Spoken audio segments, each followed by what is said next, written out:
Je vais mettre en image cette fable dont je fais l'objet et qui se nomme « La laitière et le pot au lait », en vous souhaitant un bon visionnage de cette fable de Jean de La Fontaine. Perrette, sur sa tête ayant un pot de lait bien posé sur un coussinet, prétendait arriver sans encombre à la ville. Légère et court vêtue, elle allait à grands pas, ayant mis ce jour-là, pour être plus agile, cotillon simple et souliers plats. Notre laitière ainsi troussée comptait déjà dans sa pensée tout le prix de son lait.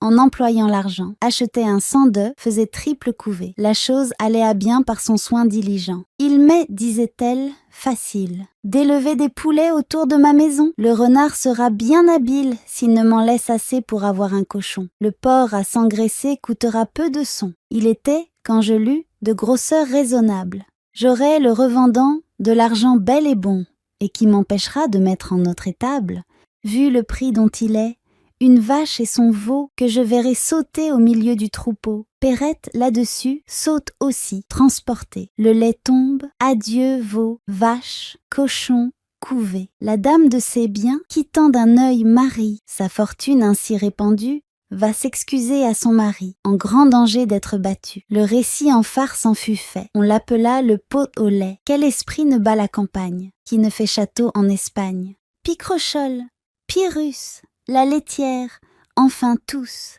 autant les sages que les fous. Chacun songe en veillant, il n'est rien de plus doux. Une flatteuse erreur emporte alors nos âmes. Tout le bien du monde est à nous, tous les honneurs, toutes les femmes. Quand je suis seule, je fais au plus brave un défi. Je m'écarte, je vais détrôner le Sophie. On m'élit roi, mon peuple m'aime. Les diadèmes vont sur ma tête pleuvant. Quelque accident fait-il que je rentre en moi-même? Je suis Gros-Jean comme devant. Ainsi se termine la fable de La laitière et le pot au lait, sur les derniers mots de Gros-Jean qui rêve de gloire et de richesse. Mais, comme dit un vieux proverbe, mieux vaut mener une vie de bâton de chaise que de se casser la margoulette. La laitière et le pot au lait est une fable qui invite à la réflexion sur l'ambition, la prudence, l'illusion d'humbles projets qui se confrontent aux inégalités sociales. La Fontaine, en moraliste classique, nous rappelle que la simplicité prévaut devant la dure réalité. Non pas qu'il ne faille pas se battre contre les inégalités, mais il faut soit s'y préparer, soit être au fait de celles-ci. Et comme on le dit si bien, il ne faut pas vendre la peau de l'ours avant de l'avoir tué. Premièrement, les satires sociales. Le personnage de Perrette représente la classe populaire, travaillant dur pour survivre. Le pot au lait symbolise les espoirs et les rêves modestes de cette classe. Devant l'impuissance de Perrette, qui rêvait sobrement de devenir riche en vendant œufs, cochons, mais dont le rappel à la réalité fut assez violent. La chute brutale de Perrette rappelle les vicissitudes de la vie quotidienne et les obstacles auxquels les plus démunis sont confrontés. Pour éviter tout problème, évitez simplement de mélanger rêverie et travail. Deuxièmement, l'allégorie de l'ambition et de la prudence. La laitière, Perrette, rêve de richesses futures en imaginant vendre son lait et acheter des œufs, des poulets, puis un cochon. Cependant, son rêve la fait trébucher et elle perd tout lorsque le pot au lait se brise. Cette fable peut symboliser l'importance de la prudence et de l'attention. De la petite ambition de notre laitière, qui a mis la charrue avant les bœufs, est bridée seulement par ses rêveries. Ici, ceci ne vaut que pour moi. Les rêves de Perrette ne sont pas les mots, ni la base du problème de Perrette. Il y a deux valeurs en contradiction et mises en opposition. C'est la prudence et l'ambition. C'est le fait d'avoir mis la charrue avant les bœufs, qui par conséquent l'amène à commettre des erreurs. Ce qui aurait dû mettre sur les gardes de Perrette et la pousser à faire beaucoup plus attention. Les riches n'ont pas le monopole sur l'ambition. Dieu merci. Troisièmement, la critique de l'aristocratie et de la noblesse. Le personnage de Gros-Jean mentionné dans la fable peut être vu comme un noble ou un privilégié. Mais il n'en est rien en fait. Dans les faits, cette expression signifie que Perrette rêvait d'une situation brillante, de grand avantage, mais que dans les faits, elle n'y arrive point. Mais pire encore, reste dans la même situation qu'avant. Une manière de souligner toutes les désillusions de la vie et de la stagnation sociale que peut représenter la différence de statut entre riches et pauvres. Et Jean de La Fontaine dans cet extrait. Picrochole, Pyrrhus, la laitière, Enfin tous, autant les sages que les fous. Chacun songe en veillant, il n'est rien de plus doux. Soulève que tout homme et femme a besoin de rêver, c'est une fonction naturelle.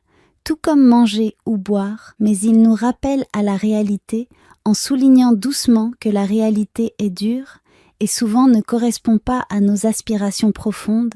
Et je vous pose la question, à cause de qui ? Cette fable met en valeur différents niveaux de compréhension de la valeur travail, qui se fait sur deux niveaux. Pour être clair, c'est la confrontation de deux mondes.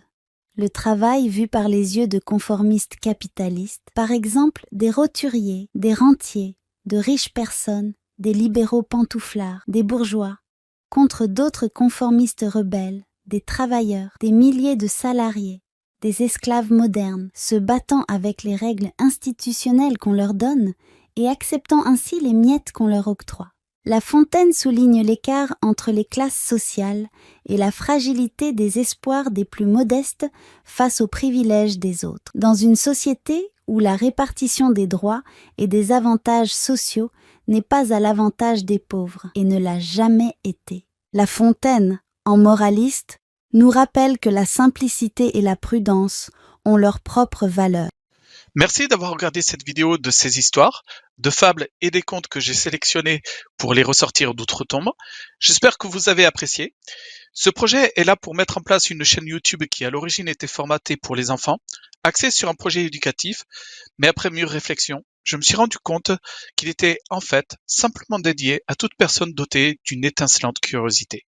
Ce projet était initialement pensé pour leur offrir ici et là des possibilités de s'intéresser volontairement à notre héritage culturel. Ces histoires riches d'enseignements, ces fables qui ont touché durant ces derniers siècles le cœur de tous nos lecteurs, et ce, dans le monde entier. Leur donnant ainsi accès à quelques connaissances qui, une fois racontées, sont plus faciles à retenir, et à quelques sujets de réflexion simples pour leur permettre d'aiguiser naturellement leur sens critique par le biais de ces histoires. Et aujourd'hui, ce projet a évolué, et il continuera de le faire encore. Je souhaite aussi mentionner que je souhaite avant tout donner ma confiance intégralement aux personnes qui me regarderont ultérieurement.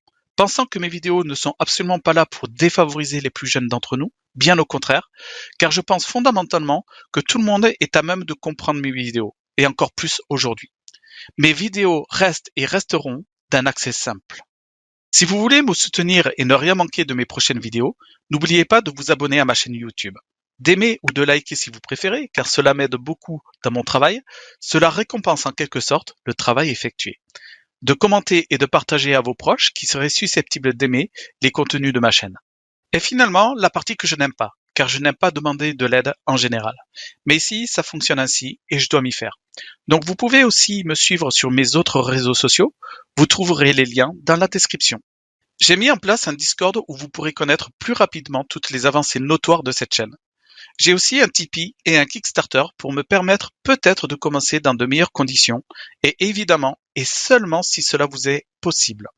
Je vous remercie pour vos retours incroyables. Je ne croyais pas avec ce projet susciter un tel engouement.